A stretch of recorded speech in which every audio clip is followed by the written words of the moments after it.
Morning. Oh, Good Mickey's on the morning. call. Happy belated birthday, Mickey.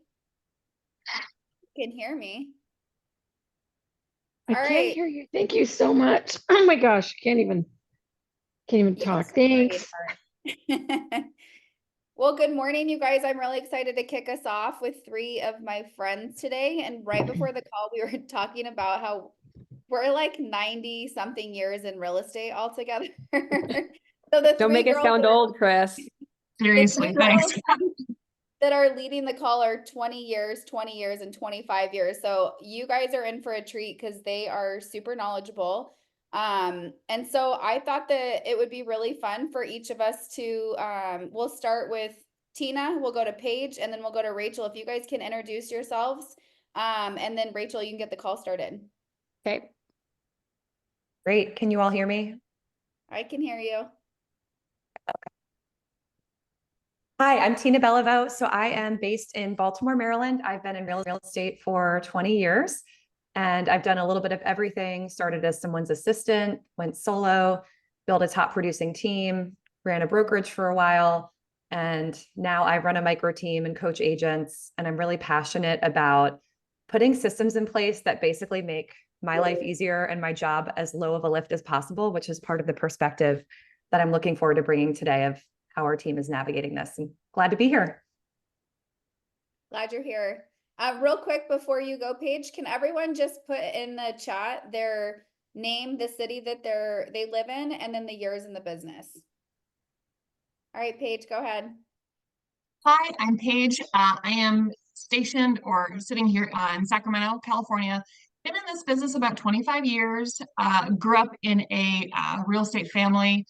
Spent the first 15 in commercial. Same thing, started as an assistant, moved up to an assistant property manager, then a property manager for retail and industrial, opened up my own property management company, managing properties down in Los Angeles and Arizona. Started dabbling in residential about, I don't know, 20 years ago, a little bit here and there for friends. And about 10 years ago, 10, 12 years ago, closed my management and went straight into residential. Currently, I strictly do luxury, well, not strictly, but I mostly do luxury here in SAC. And yeah, I'm also a digital creator and a room creator. Awesome. My name's Rachel Krill. I've been selling real estate for almost 20 years now. I am in the Phoenix area. I was a solo agent for a long time, started a team about 2.5, 3 years ago, a small but mighty team in the Phoenix area. And so I'm going to kind of kick off this call. I wanted to kind of go into two things, really. I was talking to Paige and Tina before the call, and I'll bring them in on a couple of really good things that they have. Is every time we've done this call, we've had people put in the chat box how confident they are in going over these new commissions with buyers and sellers, specifically buyers. And it's really interesting to me because I want to go over our confidence level in this, but also I think we're kind of leaving out the conversation with the sellers. We're so focused on our conversations with the buyer. So I kind of want to touch on that a little bit. But it's interesting to me as I see your guys' responses in here where we're like, what's your confidence level? And people are like, I'm a 10. I'm a 10. I'm so confident in this. And then I'm talking to brokers and they're telling me we're technically not supposed to use the word commissions. So let's be dumb. I don't know why we have to do this and say bananas. The average that these brokers are seeing in bananas is 2.5%. And let me tell you something, ladies, that is not confident in your value. And you can get mad that I'm saying that right now. But let me tell you something. If you are signing a buyer broker agreement that low, you are leaving money on the table because according to the DOJ, we cannot really raise our commission without having a conversation with the buyer. And that's a really hard conversation to have. I've talked to a few brokers who are like, can you talk to our entire brokerage on how your team is having everyone sign at 4 bananas? How are you doing that? And it all comes down to confidence, understanding that one, we need to be doing buyer consults. right? If you're not doing a buyer consult, you need to connect with your team lead. You need to connect with a mentor or a coach, someone who can help you do this. That will help you show your value to these buyers. The average buyer's agent spends 120 hours on a transaction. Depending on what city you're in and your price point, if you are taking a very low buyer broker agreement, you are barely working for $20 an hour after you pay taxes and pay what you have to pay to your broker and business expenses. I'm sorry, I am worth way more than $20 an hour. And I hope you guys on this call begin to see that you are worth more than $20 an hour. You're acting as an attorney in a transaction, right? And so what I want to encourage you guys here is to build your confidence level and go, what am I worth? Write down, I've been doing some masterminds with people and telling them, write down what you do from start to finish with a buyer. And once you see everything you do, that list should entail like 130 to 140 items probably. And when you look at that, you're going to be like, yeah, I'm not having this buyer broker signed at this low of a deal, right? I even had a conversation with one of our brokers that an agent had one signed at 0 because she was too scared to ask for anything and thought that she could adjust it after she negotiated it and didn't realize that now she was going to be working for a loss because she had to pay her brokerage still. Right? This is where I'm telling you we have to build our confidence. So Paige, and then to Tina, I know you guys have some really cool things that you do from start to finish on buying guides and things like that. So I'm going to let you guys jump in and give some pointers for people on that. Okay, I'll start. So for me, I guess I've probably, since the NAR stuff went into effect, I've probably had about 4 or 5 pretty serious buyer meetings. And like you said, I do not take a buyer unless we have a meeting, whether it's over coffee, over wine, over Zoom. But it has to be an in-face, I want to see them. I really have to make sure I can read them to be able to adjust what I'm saying. Because most of the time these days, they're getting freaked out. They're doing the pullback. I've seen this stuff on the news. Why should I have to pay you? What's going on? And so years ago, I built a really cool buyer's guide. And in the past couple months, I've adjusted it to really sitting down with them and saying, listen, here's the deal. It is the Wild West. And during the pandemic, you guys didn't really feel the Wild West as a buyer, but now you're going to feel exactly what we're feeling. And I make them feel as if we're doing it together, not like I'm coming in from this authoritative, you have to do this type of attitude. It's we're in this together. I'm learning just as much as you are. And that seems to deflate their shoulders a bit. And they go, okay, let's talk about this. What do I work through it with my guide. One of the guides that I've built actually has 88 points of every single thing I do in this transaction, minimum.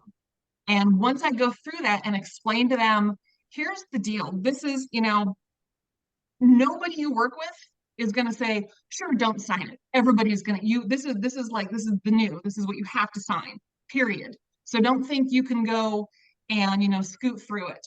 That kind of deflates, they get a little easier with that as well. And then it's really it's working through, I actually go through with them what the sellers are signing and what they're signing.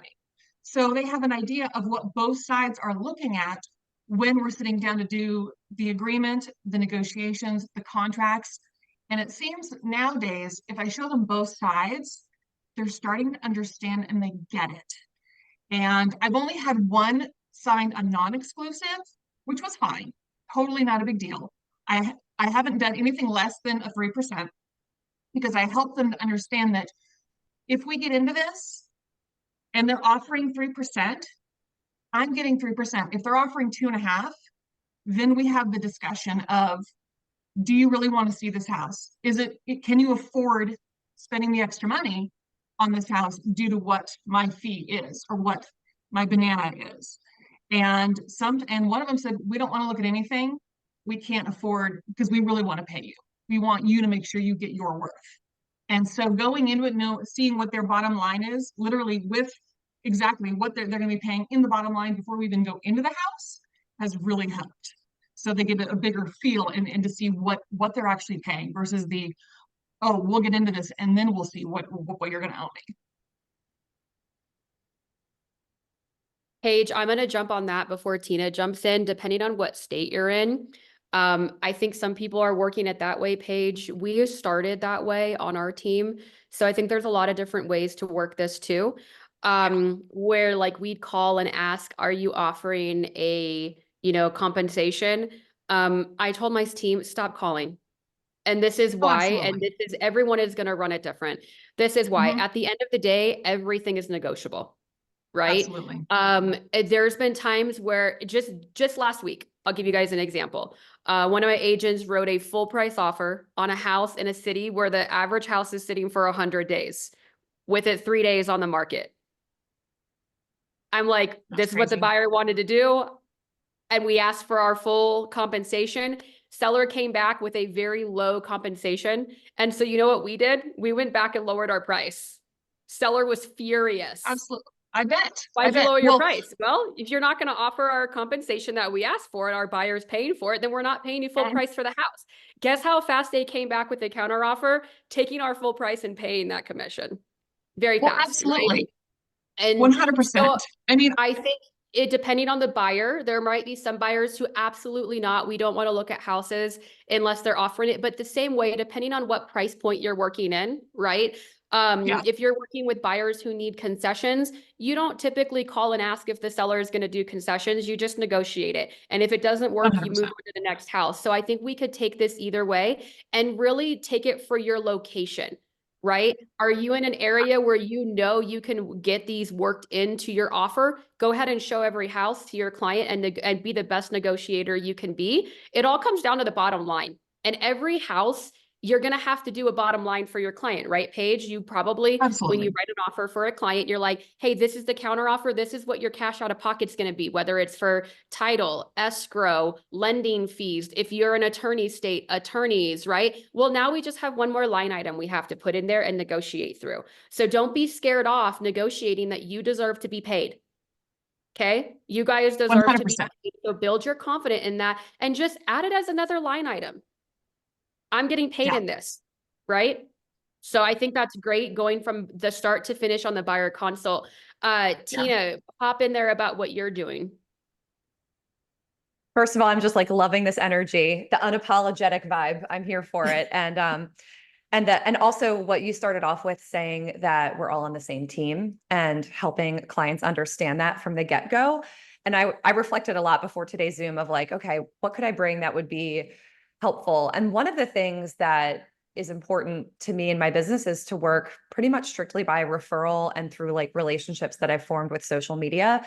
And I feel like one of the heart of the issues that we're going to be navigating with people is how much trust we've established from the very beginning of the process so that they, A, know that we're on the same team, B, are totally bought in to, paying us whatever we've determined our worth to be and what we've discussed with them. Because I feel like when that trust is there from the beginning, all of the conversations that come after that are so much easier.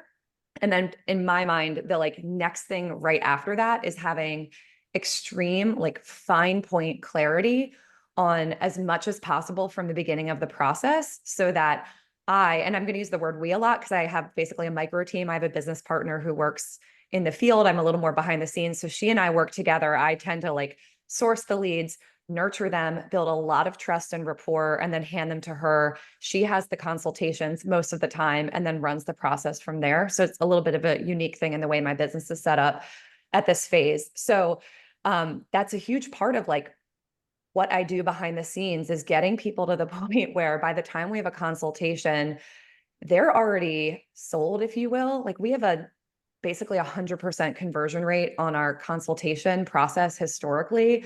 It'll be interesting to see if that shifts at all on the consultations that we've had so far since these changes. We've had no issues. The thing that we've really honed in on is just making up our minds from the beginning to have even more conversations up front about what's happening, why, and how it's going to work.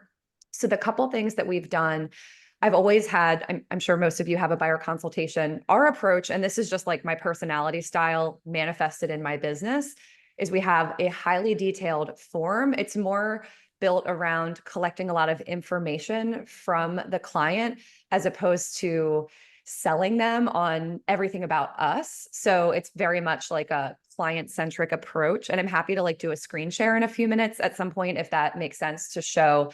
So that's been really effective because we found that as long as people have buy-in to like spend some time giving this information to us before they even have the meeting, whether that is in person, on Zoom, or sometimes even over the phone at this point, people seem to really like that too.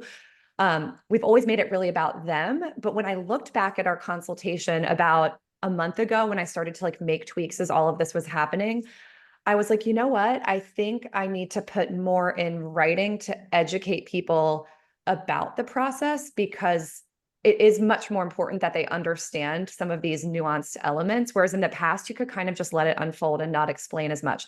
So basically, I've put an even clearer written thing to all of our prospects up front to make sure that they understand completely.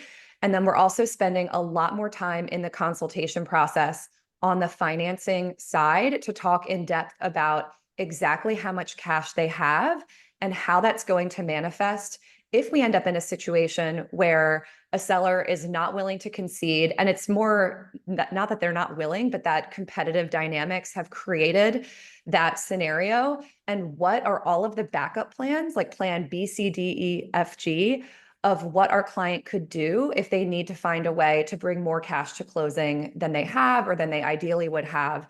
So my thought process is to be clear from the beginning, like in an ideal scenario, we negotiate it. However, if that is not going to be viable, then here are some different ways that we can go. So I've just been building this crib sheet of what we can do to find ways for them to fund the commission or any other closing costs to make it work. So there's like 10 things on there right now. It's nothing groundbreaking, but for me, it helps to kind of just have something clear to explain to people, if you can't do this, then we're going to do that, or think about it in advance. Or maybe, I'm sure a lot of you have been in the situation where people come to you with a certain set of criteria and a certain amount of down payment they can do, then they find the dream house. And then suddenly mom and dad actually can co-sign, or they can work something out. And sometimes the process just needs to flow organically, right? Or people do need to lose that first house to become willing to maybe go to those greater lengths that they weren't previously thinking that were necessary. I'm just putting a little more emphasis on those conversations in the front end to set proper expectations, protect people from disappointment, and protect myself from them feeling upset at me and my team that things are playing out in a way that they didn't anticipate, where they just assumed it was going to be negotiated. So that's kind of my overarching thought process. I'm happy to say more, but that's kind of where we're headed. We're just leaning in to really heavy consultation. And thus far, we've had no issues with getting the agency agreement signed at our typical commission rate. Yeah. So quick question. I want you guys to either put in the chat box or raise your hands in here. How many of you are doing a buyer consult before you ever open a door for a client, rather than just emailing a like buyer broker agreement to be signed? Okay, we've got some hands up. Some are saying always. Those of you without your faces, thank you. We really appreciate that. So, okay, that's good. So what I want to encourage you guys to do is, Paige and Tina, are you guys willing to share some of your links with what you guys are using? Absolutely. One thing Okay. I will tell you all first, I will share these links. My stuff is not free, but it is all Canva based, and you can manipulate it all you want to make it to brand to you, but it's built for the national. So just FYI before. Yeah, and that's where on these calls, we do want to be very like specific, is make sure you guys are getting with your local people. If there's something that we say on here that you're like, that doesn't sound right for where I'm at, that's okay. Take the gist of it and then just be like, okay, I'm going to go get the detailed of what I need to make it for my state, right? But what I want to encourage you is, you guys have to be doing these buyer consults. If you are not, you are doing yourself a disservice. In our local area, a lot of the team leads and agents around me know, like, how do you guys show an average of 4 to 6 houses per client? I'm showing 15 houses to a person. And I'm like, absolutely not. That's not how we run our business. It's all done in a buyer consult. The expectations you set up front for people. Are you going to have some people that are outliers 100%? But on average, we are about 4 to 6 houses because we are very clear in that buyer consult on from start to finish what the process looks like and things like that, but also going over these buyer broker agreements. And like Tina said, building that trust with them and letting them know we are on your team. The same way you're willing to pay your lender and you're willing to pay your title, I'm getting paid too, right? So before we go into questions, I want to jump into one last thing is how you're having conversations with your sellers, right? I think there's two ways that a lot of people are doing this is they're doing it the old way. Just being like, this is my fee, this is what we should offer, and we're disclosing that. And I've got some agents saying, you know, I'm going to only say this is what I'm charging, and we're going to leave everything negotiable in the offer. A full transparency on this call, that is what I'm doing. I am doing the second one. I am not having my clients sign that they are offering any compensation. We are putting a note in there that says they allow me to tell the buyer's agent that they are willing to offer compensation, but it all needs to be negotiated in the offer. And we are not putting a dollar amount in there. Now, when I run my numbers for my client, I am putting a line item in there for be like, in this city, the average commission being paid is XYZ, so that they can see that true bottom line, but then they get that when an offer comes in on that exact offer, right? Paige and Tina, how are you guys managing that in your perspective areas? So in Sacramento, well, first of all, my price point is probably a little higher than most. My price point is anywhere from $850 to sky's the limit. So I deal with a lot of cash buyers, a lot of cash, kind of a different thing for most sellers.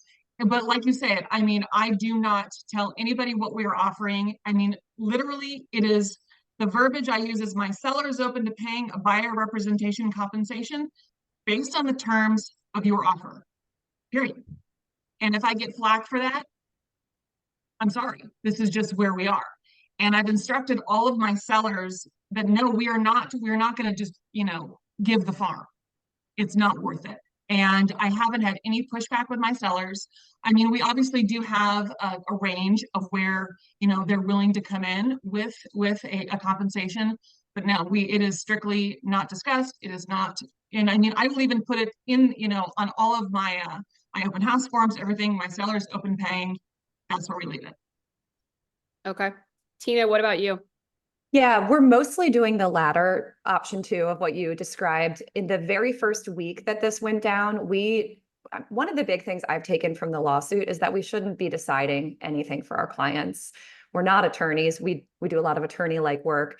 But I was trained so well by an early manager of explain to people the options, give them, empower them, and then let them make the choice. And that process and that sort of just way of being has served me so well. We already had a lot of nuances. I'm in Maryland. There's this, you know, option of how you disclose property defects, and there's 2 different forms. And we're really not supposed to tell people which form to fill out. There's like all this liability. So I'm kind of used to having that conversation. So we've really focused on explaining to our sellers, here are the pros and the cons of doing it kind of the old way, the newer way. The other thing that I think is really important to weigh in is the demand level and the amount of inventory and the typical amount of offers per property in the micro market for that listing. So for example, the property that we listed in the week the changes took effect, it was a micro market that was kind of getting weak. It was a weird time of year. It was like the week before Labor Day. Our seller felt strongly that they just wanted to offer sort of a typical amount. And we only got 1 offer on the property, despite having the little yes box checked in the MLS that a concession is available, which is also a thing in our MLS. I think that's varying from area to area. And I think that they made a good decision based on the counsel that we gave them. Other listings since then, we've taken more of like the option 2 approach. But I think it's important to kind of not cut off your nose to spite your face if you are listing a home in an area where the market has gone soft and weak. So that's the only kind of asterisk I would add of looking at it from multiple angles for marketability. Totally. And I think that's where it's property specific, location specific, right? The type of market that you're in. That's where, like you said, giving the client the information and letting them run with it. Hey, FYI, houses in your area are sitting for 100 days on the market. You probably at least want to say you're open to paying compensation, right? Would you be open to paying concessions if someone asked for it if it sold your house? Yes. Okay, this is something you're open to, right? But it's giving them those options to be like, do you want to advertise your property to the best of its ability? But I think from this call, what I really want you guys to take away is, one, building your confidence in getting those buyer brokers signed at not super low dollars amounts. And I can tell you, it's because you're leaving money on the table. So many builders right now, so many people are willing to pay 3+. So why do not sign for lower? I'm talking to so many brokers who are like, we're seeing buyer broker agreements come in super low. And part of it is people are scared to ask for it. They don't see their value. So like I said, what I want to encourage you guys is to work on seeing your value, what you do from start to finish. Like Paige was talking about, that 88 things. I have another team lead who has 146 on their list, right? And Pamela, I'm going to get to your question actually in this, right? One of the questions in here is, I'm receiving a lot of pushback from buyers regarding competing brokers, flat fee services, 990, who are heavily advertising. First off, those people have been around in every market. This isn't new, right? And the way that you counteract that is the trust that Tina talked about that you build with your clients, right? And explaining what you do from start to finish. If a client wants to go work with a 990 flat service buyer's agent, they are going to get what $990 gets them. That's the reality. And that's where you come in to build that trust with them and show them what more you do than that 990 agent's going to be. Ask them, go back and ask that agent for a list of everything they are going to do for you for $990. And when they compare your list and their list, I guarantee you they're going to be like, I'm getting basically nothing over here. It's just like the sellers that want the flat fee $990, $3,000 listing, but they have to negotiate the contract themselves. Some sellers don't want to do that. Some sellers do. If there are people that are leaning towards that, this is probably a rough thing to say. They're not your people either. Like, I don't want to work with someone that only thinks I'm worth $990. If you do, go somewhere else. Now, some of you might be like, I really need that $990. If you want to work for it, then you can. But I promise you, if you set that precedence in your career in the beginning, you're never going to get out of it, because they're going to tell all their friends and family that you'll do it for $990 and you're going to become the $990 agent. So I would stand firm in one thing, is that you have value, and your value is whatever you set. But I want to help encourage you guys to build that confidence to see your value at a higher level than what some of you might see it at right now on this call, right? And be able to articulate what you do and the value you bring, your value proposition to your clients. When you sit down and you have that buyer consult with them before you ever do anything with them, I promise you, you're already doing more than some of those flat fee agents. Most of them aren't having a buyer consult with someone. They're just sending them something to sign and opening a door for them. When they see what you do, they're going to be like, I want to work with that girl. Right? So do we have any other questions? The last half, we want to do questions. Tina, you can say what you typed out because I can't read all that. My eyes are really bad. So if you want to just jump in and say whatever you were going to say. Yeah, I didn't want to cut in. It's sort of, and someone added a comment. It reminds me of that meme. If any of you have seen it, it's like, it's not the time the electrician spent, it's knowing which wire to cut. And I feel like that's the same thing here of like, what I bring to the table, aside from doing a great job in the actual process, is because I've been doing this for a while. So if you're newer, you're going to have your own version of what you bring to the table, like what you did historically, the kinds of people you know, knowing the best contractors, knowing all the agents and knowing who to reach out to when you can't find inventory in a tricky area, like actually making it happen for people. Like it's funny. One of my things is I've just been a giver and maybe an over giver, and that really helped me grow my business. But I'm at a point now where like, if you didn't work with me and my team, I will not text you back with my favorite contractor or my house clean. Like, my resources are for people who patronize my business. And if you want access to my influence, to my relationships, to everything that I'm capable of accomplishing, like, you need to do your part. And I know that sounds aggressive, but for me, that was part of that, like, growth edge because for a long time it was sort of like, not that I would do anything to build relationships with people, but I was just extremely generous. It served me well. I spread it all around. And now I'm at a point where I have this platform. I do have a ton of local followers on Instagram. I have a local Facebook group with almost 10,000 people in it that are like the exact target market for the off-market inventory that a lot of the clients we serve are looking to get into. But it's like, we have to get comfortable saying those things. Like, even as I say it, I'm like, oh, it's a bit much. Like, look at me, 5,000 followers on Instagram. Like, it's actually not that many, but relative to most of the agents in my market, like, I have something really good going, and I just have to articulate it, even if I would rather not, because people do need to hear it unless they've been watching for a long time. And you're kind of like, my online presence is pretty tight. Like, I've got this sort of organic funnel with Instagram and Facebook and the group that I run and my website.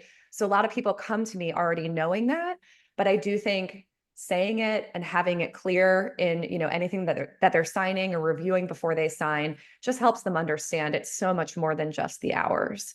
And I've also gotten comfortable saying to people, like, this is a 7-day-a-week industry. Like, there's really no off. Like, yes, we can delegate and have teams and have leverage, but it's a very high bar. And if you want that energy from me, and if you want to feel like the most important person in the world, you're going to need to pay for it.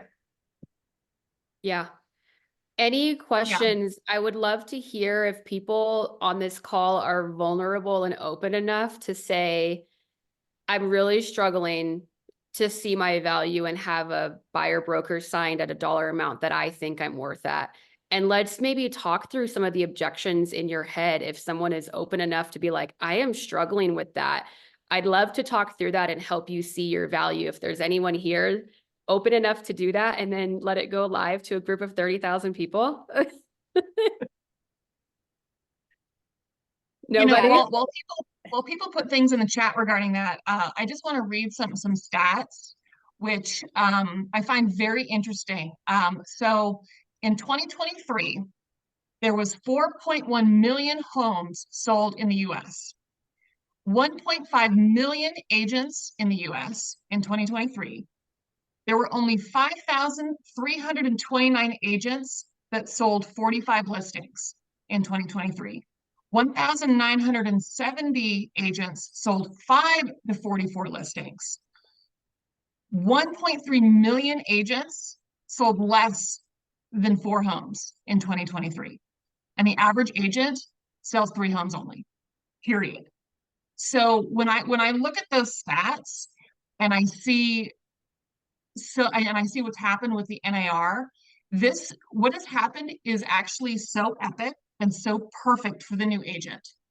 It is like, you guys have such an ability to learn the right way from the start versus those of us that have had to redo and shift everything we've done over the past 20 years. It's like, yeah, this business is hard. This business is really hard. You have to grind. You have to be in it. You have to really focus. And you have to, I hate to say it, and I apologize. I can be really harsh sometimes. You need to get over yourselves. You have it in you to do exactly what you want to do, and you have to find your value. And I don't know if that is standing in front of the mirror and, with the Post-it notes, I can do this. I'm going to make this kind of money every year. I'm going to, whatever that is you need that why, because you're all capable of this, whether you think you are or not. And these buyer's agreements are actually so brilliant and so wonderful because you're setting the expectation up front versus in the end when they say, oh, by the way, can you give me, an extra % off, at closing, and you're already in the deal. This is such an opportunity for you guys. And I'm so honored to see all of these agents here because you guys are so much farther ahead than most of the agents in this country. And now I'm gonna get off my soapbox. So I also think it's very good that in my opinion, Susanna, I think those stats are from NAR, right, Paige? Those stats are from NAR actually. Yeah. So I coach with Tom Ferry, and these were some of the stats that he brought to us about 2 weeks ago. Yeah. So. And so the good thing, I actually am loving having these BBAs, the buyer broker agreements, because we've always had contracts with our sellers. And let's be honest, I promise you, 90% of you on this call, you can say you did not have buyer broker agreements signed before this came out. People got I a never phone call had on a one. sign and they rushed Never out one. to show the house, right? Most agents did not have buyer broker agreement signed. I love having these because I said it on the first call and someone commented on here and was like, I was on that first call and I just got my BBA signed at the 3%, built my confidence, right? We can give ourselves a pay raise, you guys.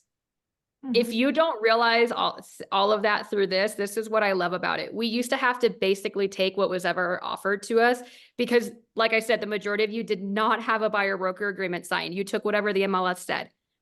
I ran numbers for my team. I said this on the first call. If we took the average commission that we got in 2023 and we just got 3% on all of those, the team would have made an additional $200,000. You guys, that's insane, right? If you're closing 10 deals a year and you get an additional $3,000 on every deal because you can negotiate your own pay now, you're giving yourself a $30,000 raise for doing the same amount of work, right? You guys need to see, if you see your value, you will get paid more. We used to have to take whatever value the seller set for us. Now we get to show our value to our clients and say, do you see my value? Do you want to sign that I'm worth this to work for you? And build that confidence, right? And be able to go, I'm going to give myself a raise because I didn't get to all these years. So now I'm going to. You best believe if I have the right to negotiate my own pay, I'm getting paid more. I'm not leaving it in someone else's hands, right? Rachel. And so that's where we build that confidence. Sorry, Rachel. I just Go wanted ahead, to Randy. I wanted to add something to your point, which is people are not looking for cheap, people are looking for value. And this is your Yes. opportunity to create an experience. And so what has been missing from our industry for a really long time is an experience. When I go get a pedicure, I go get my eyebrows done, I expect an experience, right? Like I expect that.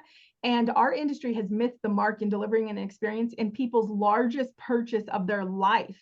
And so two things that I am so excited for is number one, a increase of experience happening across the board. And finally, we can stop being seen as like the attorneys that chase ambulances, right? But number two, my ability to craft a unique experience. And this is for the people that are saying like, I am struggling with that value. When you niche down, figure out the experience your people want, right? It may want, for instance, I serve a huge Christian audience. My clients don't want the highest dollar. They want to know the property preservation of the legacy of their properties. They want to know, there's just different things they want to look for. And I built an experience that caters to that for them. And so they're willing to do this. So this is another moment where you can get really excited and you can think about like from the moment that you have that first phone call, what emotions are you wanting to invoke from them? How do you want to celebrate the milestones? Where do you want it to be? For $990, they're not going to get those milestones celebrated. They're not going to get that experience of walking in and having, if you follow me, you know I do confetti cannons and we do banners with the family name on it and we do all of the things and that they get to celebrate. So this is a huge thing that they've accomplished that has been under celebrated. So start setting part of your value in that experience, and also don't think that the clients are going to be consumed with the cost, because I will tell you, I just had for the first time in probably my 25-year career, I had a seller that is going to end up paying more than 6 bananas because I've always, so hate me for it if you want to, but I've always taken more on the listing side. So I've always negotiated that this is what I take, and they agreed to that. And then the buyer's agent came in with higher. And what did I focus on? I focused on their net. And I focused on their terms, and they got the terms they wanted. They got the net they wanted. And I sat back and was like, dang, we just actually were higher bananas than I've seen any of my sellers pay in the last however many years. And they were still served well. That's us for panicking. Like I had that initial knee jerk reaction of like, wait a minute, they're over. They're over what? Because in my head, I think it's a set number. No, they're getting their value and they're willing to pay for it. Yep. And that is key. And it's when you have two agents on the transaction who see their value and they know how to get it, they're going to make the deal work. That's what we get paid for. I tell my team all the time, we get paid to think outside of the box and make the deal work. That's why people call me. I am not fluff. If people who know me, Randy, love your confetti, love your banners. I ain't doing any of that for my clients. But you know what? My clients 10 years later are going to call me back because I am the they know I'm the best. I think outside the box, I get the best deal for them. I'm straight, I'm to the point, I'm a straight shooter. That's how I am. Right. Well, And it's kind so of like, are people you are looking Walmart for, or are you Nordstrom? Don't be Walmart, be Nordstrom. yeah, Plain and they're simple. looking for that value. So build that value. So what I can encourage you, if we don't have any more questions, is those of you on it here that are maybe struggling, maybe you're not part of a big team, or you're a newer agent, or maybe since this has happened, you've maybe only met with one buyer and you're still trying to build, like, what does this now look like for me, right? This is for those of us on this call that we've done this for 20 years. We've learned how to pivot in a bunch of different markets, right? So like we come off like, oh my gosh, this is no problem. Pivot, do this, do that. It's scary for you guys. It's different. You don't do it all the time if you're not an agent on a team that's teaching you. And so what I can encourage you is a few things. One, begin to write down, what is my value? What am I going to give my clients? Right? Write it down and take pages, not on a computer, not on your phone. Physically write this out so that you can see your hand writing down everything you do for every specific client and begin to go, wow, I do a lot for my clients and I even want to do more, right? Maybe you've never helped a buyer yet, right? What do you want to do at the end of that transaction? What does your experience, like Randy talked about, look like? Write all that down. When you begin to write that down, you're going to go, okay, what do I believe is that value? Right? And then the next thing I can do is I can encourage you guys, go connect with people who can help you. If you are not on a team, if you are not at a brokerage who is doing calls like this to help you, if you are not with a coach or a mentor, go get one. If you need help building your confidence, building what your buyer consult looks like, if you need all of those, let me tell you something. So many people complain about, well, I don't want to pay a team lead. I don't want to pay a coach. You have to spend money to make money. Yeah. I say this all the time. Don't trip over pennies to make dollars, right? Go invest in your business. Go connect yourself. Go to masterminds. Be around as much as you can to see that, because if you're a newer agent, I can tell you this is scary, because how do you go into a buyer consult meeting and go, I have never done this before, but I think I'm worth XYZ. I guarantee you there's people on this call or watching that are thinking that right now. And what I can tell you is, if you connect yourself to the right people, the right team lead, the right coach, the right mentor, the right brokerage, you can go, hey, these are the people I'm connected to. I know I'm new in the industry, but they've done XYZ transactions. They've done this. They've been in the industry for this years. And I promise you, elephant in the room, you are my first transaction, but I promise you, you're going to get the best from me and the best from them. That's how you overcome it.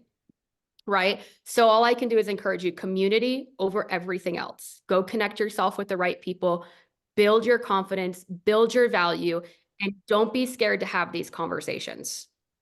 That's all I've got for you, Tina or Paige. If you want to finish that off, I'll get off my confidence. Yeah, I wanted to jump in with something. If, anyone watching this is newer and they're like, I don't have this long resume. I'm sitting here in my brand new house. We moved in 3 days ago, and I just went through this process of, something very expensive, very complex. And what I wanted more than anything from my team, my contractor, my mover, all these other, highly compensated people, was to know that they were on it and that I was a priority and that they were going to do a great job and they weren't going to miss a thing that was important. So even if you don't have, a laundry list of things to say, the reason I have people who have worked with my team members, and they worked with me to buy a house maybe in 2008, and they don't even have contact with me, and they've worked with my team repeatedly since then. It's the loyalty you build when you just do an incredible job with the people that you have. So I remember very early on in my career feeling so stressed about like the number of units, and I wanted to be here, but I was still here and I was building my tiny database. I was 21. Everyone I knew was renting. They weren't even buying yet. But it's like, if you stay with it and do an incredible job for everyone you interact with, that's going to set you up for the long haul. And I think it's just really hard to think long-term in real estate because we have these immediate needs and these immediate concerns. And then I think social media can kind of supercharge it if you're like comparing yourself and seeing other people, you're not really seeing behind the curtain. So I would just say focus on giving incredible service to the people that you have, and that's going to pay dividends, even if it feels really hard right now. Great. Tina, Randy just posted in here, the online group, Facebook is asking in the very beginning, you talked about in your buyer consult where you would have options A, B, and C if they couldn't make it work. Can you just give some quick examples just so that if there is another question that comes in, we have time for it on if this is what the buyer wanted, like how our job is to think outside the box, right? Here's plan A and here's plan B. We don't need to go into C. Just give two options that people might have. Yeah, I dropped a Google Doc here that I think is view for anyone, even if I didn't share it with, okay, good. I see people jumping on it. So I just started brain dumping like, okay, if the seller won't do it as a concession or paying directly, do they change their down payment amount? Do they get a grant? Do they go and talk to mom and dad or grandma or whatever in advance? So just getting ahead of it, especially for the people that are cash sensitive, where you just know that it's going to be tricky. So it's not rocket science. I just feel like having that conversation up front and knowing if nothing on this list is going to work, having like more of a tailored approach. Like I think going and showing the house regardless is probably a good move 90% of the time. But I've worked with buyers in my career where they really don't want to even go to a house and possibly fall in love if it was never going to work. So if there's a brand new listing that already has 10 offers and they can't, pay the commission themselves, and we already know it's going to be tricky, that would be someone where I would have that conversation and say, hey, I called to check in. They already have offers. The deadline's 5 o'clock today. So I just feel like in general, just tailoring to people specifically in all of these ways is really the best solution and not assuming anything. Yeah. And I'm going to just tag on that, Tina, is going back to why I say you should connect yourself to people if you're a newer agent. Some of you on this call might be wondering, like, I didn't even know some of those were options for people, right? If you're new in the industry, I can tell you, agents that have been selling for a long time, we've done some stuff to make deals happen, like way outside of the box that you might not even know are doable, right? Which is why even if you're not on a team, find yourself a community where you can pick up the phone and call an agent and go, this is the scenario. What would you recommend for this client? My team calls me all the time and I'm like, did you tell them they can pull out of their 401k or XYZ? And they're like, nope, didn't think about that. I'm like, those are all the things that we don't have to tell the client what to do, but we can give them all of these options, work with a lender that you trust and you like, who can reinforce some of those and explain it in more detail on the loan side. Because I do think we are going to get into that a lot more, where people are leaning on family, leaning on retirement accounts or things like that, if we get into a market or if they want to be in an area that is very competitive. So I think that's great on those options. And I'm just going to tag on, if anyone wants to add a comment on the document with things I didn't think of, ideas are welcome. Yeah, great. Any other questions? I think, let me just pop in here real quick. I think the one thing that for a new agent, so in 2016, I started to make the transition to 100% residential from commercial. And the number one thing I did was I did find a coach. I could not afford it. It scared the crap out of me when I signed the 1-year contract to be spending close to $900 a month for a coach. Well, I look back then and I look to where it is now. And in 2016, I believe I had a GCI of $7,000. In last year, I had close to $217,000 in GCI. And that is all due to having a coach, having somebody that is, and not just like a random one-off coach. I joined a community of coaching clients that changed the business across the board. And I know it's like you were saying, you have to spend money to make money. You really do in this business. And if that is even, setting up an S corp or an LLC and then taking a loan out on that LLC to get your business started. There are so many different options and ways to make this your career. And if you're going to make it your career and you're going to make it your long-term business, you have to take the steps to do it correctly. You have to have your budgets. You have to have your goals. Because if you don't, you're just going to fly by the seat of your pants. So there are so many women in this community that can help you build that and point you in the right direction. Take advantage of it. Yeah. Rachel, one So thing I don't see any more questions in the chat. Randy, are there any on Facebook that you want me to touch on? No, I don't think so. Real quick though, I want to add something that you said that was really powerful, Rachel, is you said you were talking about getting in community and you were talking about getting to people. One of the disconnects that I see in agents' business is that we often give our energy to the thing that isn't giving us the highest return. And this is another opportunity. So Rachel made me think, and I giggled a little bit because I thought about some of my best advocates, and they have never said like, oh, it's the experience. It's something specific, right? Like, and it is like my brutal honesty, right? But you should go back to your past clients and the clients that have never given you pushback on your value. And you should ask them, if I was to ask you like the number one thing that was valuable that I did for you, what was that? Let the past experience bubble to the top and then build your experience around Build that. on that. And own in on that, like go all in. My rule is like one scroll on any social media and you love me or hate me.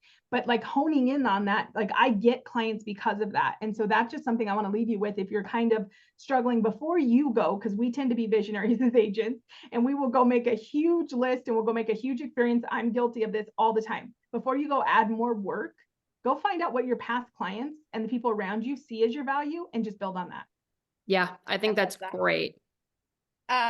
I love that. And I wanted to point out a couple things is, you know, at the end of these calls, I always want to make sure you guys are connecting with these women. So I put, if you scroll up to the top of the chat, I put each one of their Instagram handles on there. I encourage you guys all to go in there and message them. If they brought value to you today, maybe go ahead and let them know what they did. And then the other thing is, if you guys want more education today, Randy and I are going to be live in the Facebook group in 7 minutes interviewing an amazing woman, and her name is Chastity, and she sells over 100 homes a year, and she's coming just to provide tons of value around lead gen. So if you guys have time for the next hour, we will be live in the Moms in Real Estate Facebook group. Does anybody have Awesome. anything else to add?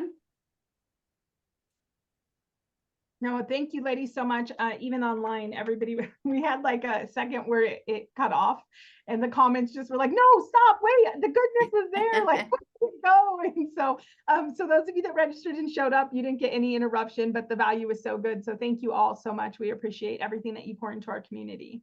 Yes, Yep, we thanks for appreciate having you us. guys so much. All right. Thank see you y'all so later. much. See you guys next week. Bye. Right.